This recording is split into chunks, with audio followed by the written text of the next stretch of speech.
Welcome to Natural Mobility. Today we're looking at joint mobilization for the neck, including flexion and extension, lateral movement, axial rotation, and a combination of flexion, extension, and rotation in one movement. Let's get started with flexion and extension. Sit or stand in a comfortable position and alternate between bringing your chin towards your chest and your chin to the sky. Try to stabilize your torso so that the movement is coming mostly from your neck. Try not to get your shoulders involved in the movement, and just keep everything pretty well motionless except for that cervical vertebrae. Take your time, move slowly, and breathe naturally through all of these exercises.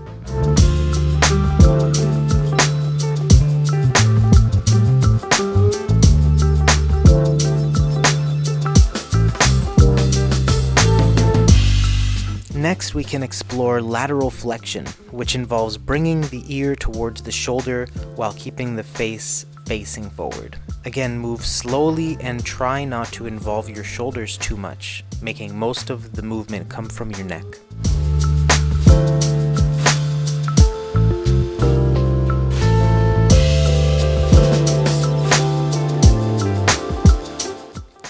Next, we can look at axial rotation, which involves bringing the chin towards the shoulder on each side.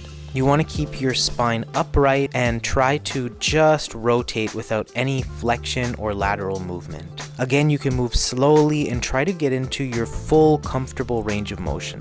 With any of these movements, if you feel any uncomfortable restrictions, try to back off a little bit and just work within your comfortable range. Finally, we can get into a combination of forward flexion, bringing the chin to the chest, rotation as we drag the chin across the chest to the shoulder, and extension as we continue that rotation, lifting the chin up and arching the neck back. Bring the chin to the opposite shoulder, touching down, and then dragging the chin across to the center of the chest.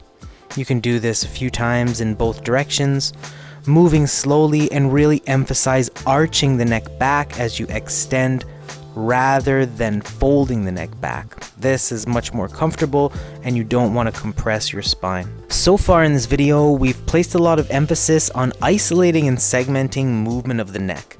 This is great for mobility development, but in practical application, this is not the way the body works. You want to also spend some time in these patterns, moving your entire body as one. During forward flexion and extension, this means synchronizing the movement of your neck with the arching and rounding of your back and the tilting of your pelvis.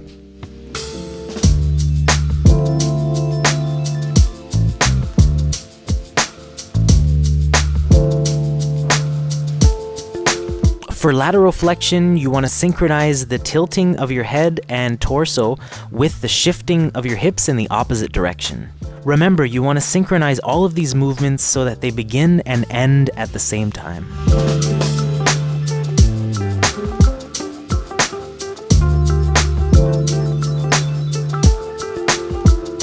Synchronize the turning of your head and torso for the rotational movement. At the same time, you can shift your hip in the same direction that you're turning. Focus on breathing naturally and relaxing into this movement. Move slowly so you can feel the subtleties.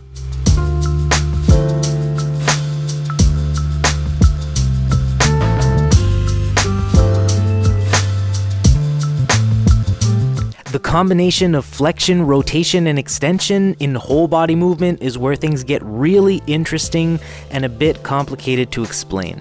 At this point, it's a lot more about experiencing and feeling things out for yourself. So explore forward flexion and extension, explore rotation, and then try and figure this out and see how it feels.